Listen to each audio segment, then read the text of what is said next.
Hello. Thank you for joining our webinar today, and thank you for those that are watching this on replay. Today we're talking about 5 keys to a great analytics project lead. Before we get started, thank you to our customers, our partners, our employees, friends of the firm, and everyone that's helped us get to where we are today. Thank you for the opportunity to serve you, to serve alongside you. And we look forward to those that we haven't had a chance yet to serve. We look for an opportunity to working with you in the very near future. So we think of a team leader, really an analytics team lead, truly is your quarterback.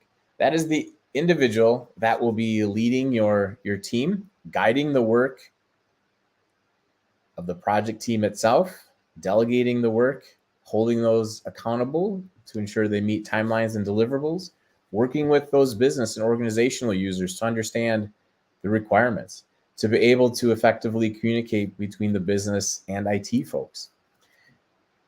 And this person is going to have a level of depth of business acumen and technical acumen in order to be that bridge so that the project is ultimately successful and delivering on the goals and objectives of that particular project. And so naturally, there are a number of different benefactors on a project, and those that a team leader has to align. And that alignment ensures the success of that team. But most importantly, an analytics team lead is someone who brings all of these different groups together, whether you're an executive, whether you're a customer, whether you're part of the project team.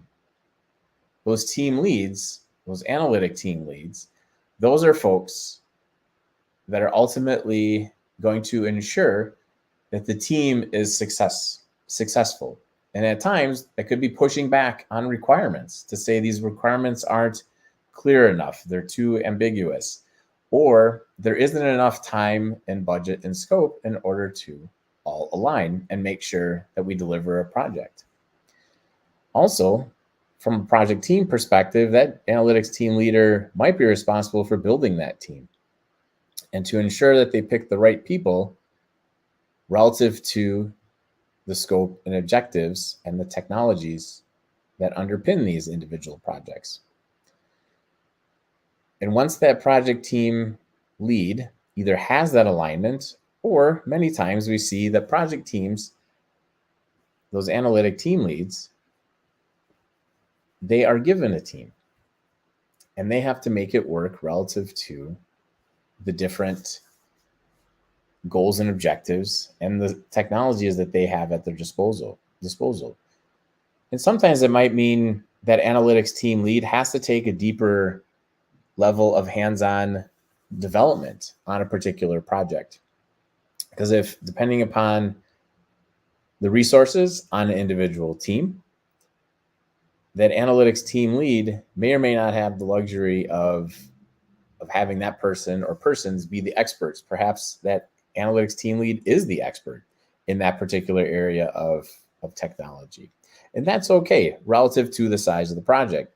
Naturally, smaller projects, say less than 10 people, being hands-on from an analytics team lead is very straightforward and helps reduce risk on the project and helps to control the project timeline. Naturally, the larger the project, aka the number of people, perhaps the budget, the timeline, the complexity, that analytics team lead might not make sense to have a hands-on role and expertise. But that's okay because they have that understanding. They've been in the trenches before. They know how things should work, so they can hold the other team members accountable for their different activities. They can make sure that the activities are delegated appropriately and accordingly. They can handle that sprint planning accordingly because they have that understanding. They understand these complexities, even though they might not have a hands-on role on that project. That's okay. Because a successful project at the end of the day, customers are happy, and those could be internal customers, external clients,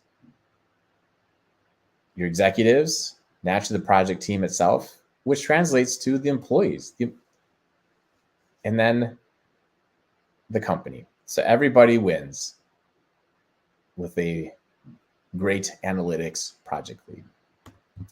I'm Mike Jelen, been in the data and analytics space for a couple of decades, really helping customers gain value and create value by leveraging analytics.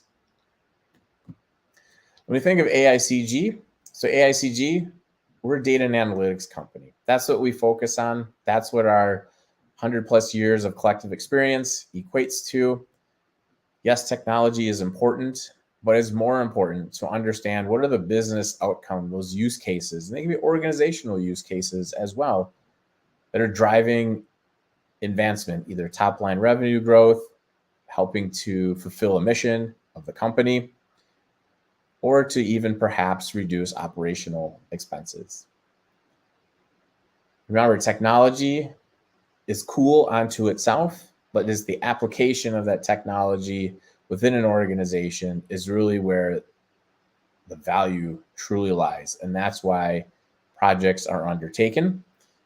And that is where yet another responsibility of a great analytics project lead is understanding what are the goals and objectives of an individual project. But then they also understand or have a framework understanding of the technologies that are underlying the support. And they also understand the resources needed. So AICG, we drive our relationships truly through partnerships with you, the end customer at the end of the day. If you're successful, we're able to say that we are successful. And it's really success is measured not just by timelines and deliverables. It's really providing that business value. And that business value is to you, or that organization value is to you. That's the ultimate ROI on these projects, is that value. So we dive deeper into the analytics project lead. Well, there's a couple of key ingredients within that individual recipe for an analytics project lead, a great analytics project lead. So first, that analytic project lead needs to understand a well-defined vision with clear objectives. And sometimes the project lead has to help define or further refine this vision and objectives. Perhaps that analytics project lead was given a project or an initiative that was too high level to actually execute on a project that implements. Perhaps there is a phase 0 or a strategy that needs to be implemented to say, great, with the vision and the objectives that are going to drive that true organizational value or that business value, we need to understand what is the right path forward in order to implement the vision and objectives. Is it multiple phases? Is it one phase? Sometimes that's planned out and other times it's not, but that analytics project lead is going to know once they start getting into, here is the current state, here's what we know, here's the direction. Great. They're going to ask those clarifying questions to be able to determine, we're not just going to start working on a project because someone says, hey, here is a project, go execute. You need to understand the business needs, setting those measurable goals, and ensuring that the team members are aligned with that project purpose and expected outcomes. So even once the project objectives are well known and well defined, here's the business outcome or outcomes, here are the goals, here's all of the folks on the project that are going to help achieve, here's their roles and responsibilities, and here's the approach that we're going to take.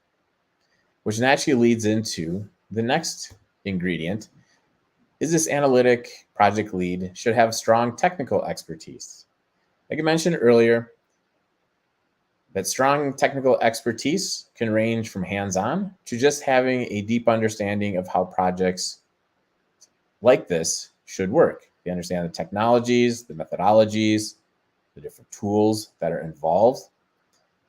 And so that lead should possess just a deep understanding of these techniques, data management and analysis, which will help guide the team and make better decisions. So whether that guidance is partially from a hands-on perspective because the team is of size that it makes sense, where this analytic project lead should be hands-on. And conversely, if they're not as hands-on because the project team is very large, this individual should be able to not only break up the work, but talk to the various technical and functional people on the project to not be wearing just a PM hat, a project management hat. They're wearing a true project leadership hat where they understand and can speak to a lot of the details that each individual is working on, but yet at the same time be able to hold them accountable for what they're working on, what they're delivering, and when they're delivering it. So that strong technical expertise with the data and analytics tools is going to be very important. So you have a clear vision, you have great technical expertise, awesome. Well, you need to have very good communication skills because you're communicating to executives, you're communicating with business functional folks, you're communicating with IT architects, you're communicating with IT developers.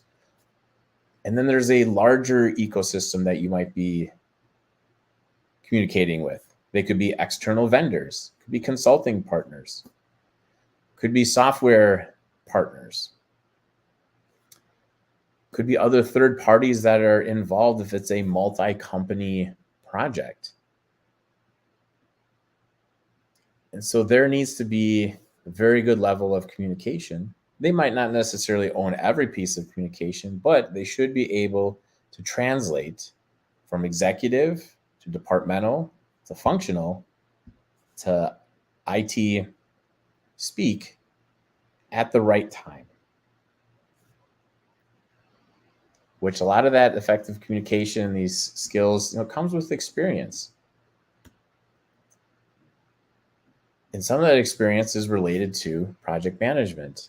Yes, project management is important for an analytics team lead, but the key part is that it's agile project management, doing the sprint planning, doing the backlog management, doing sprint grooming and assigning points, and to be able to understand if and when they get pushed back from development or they hear some sort of a reason as to, oh, this architecture, IT architecture piece needs to be addressed in this manner.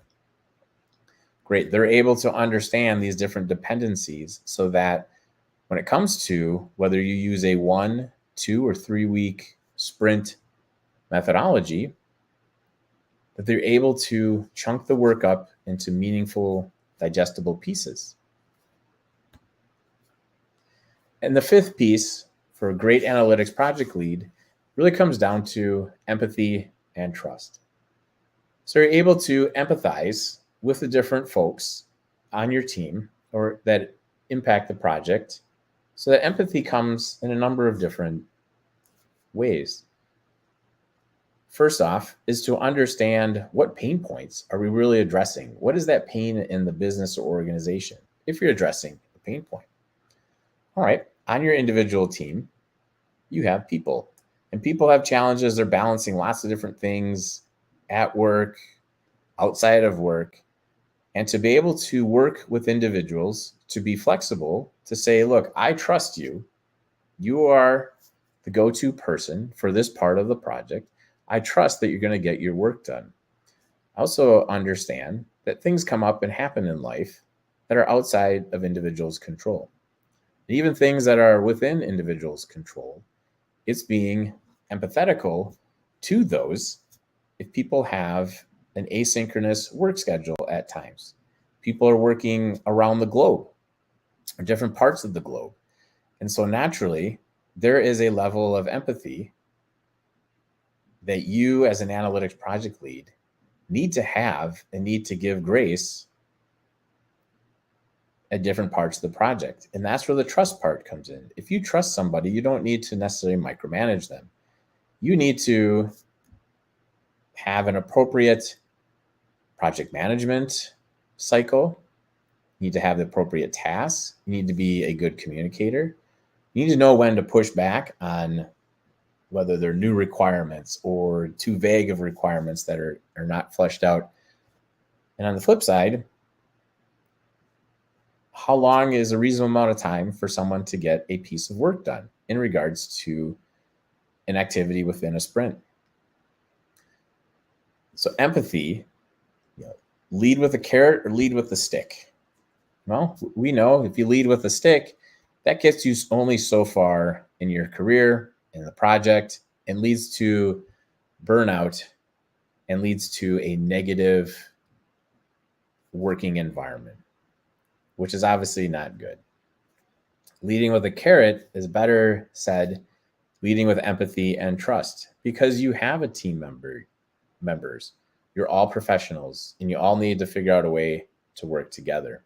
And yes, it's not uncommon in projects from time to time. There are going to be some difficult conversations that need to be had. There's going to need to be negotiation. There's going to need to be flexibility that some people might feel is uncomfortable flexibility.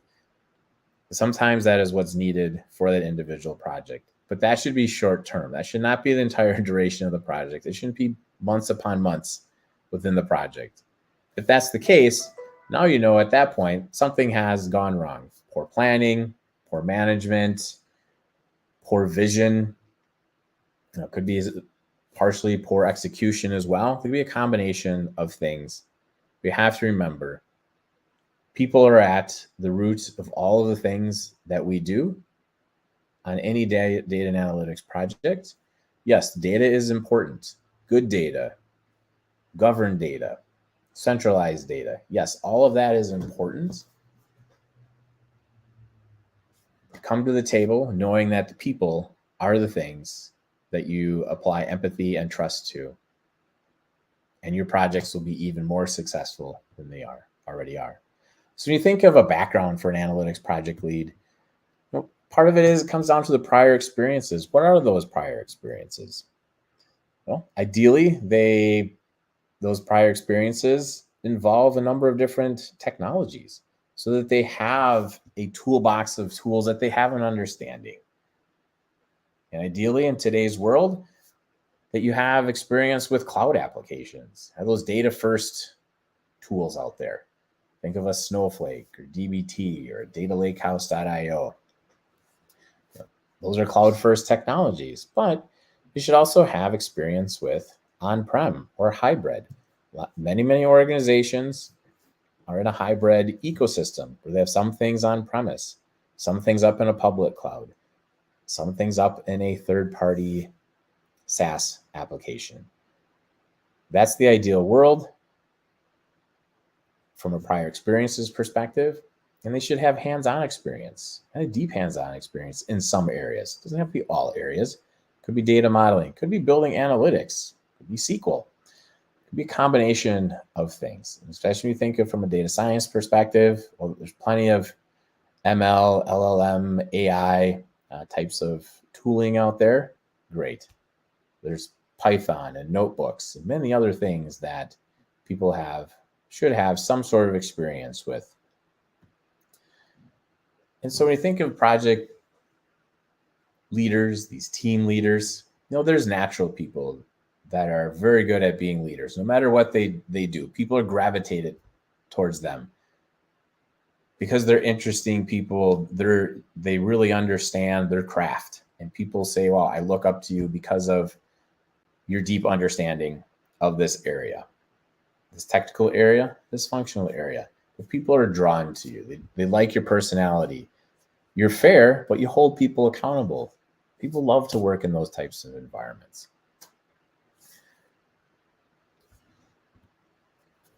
Another part is the potential. You as a leader, trying to identify who are the future leaders within our organization.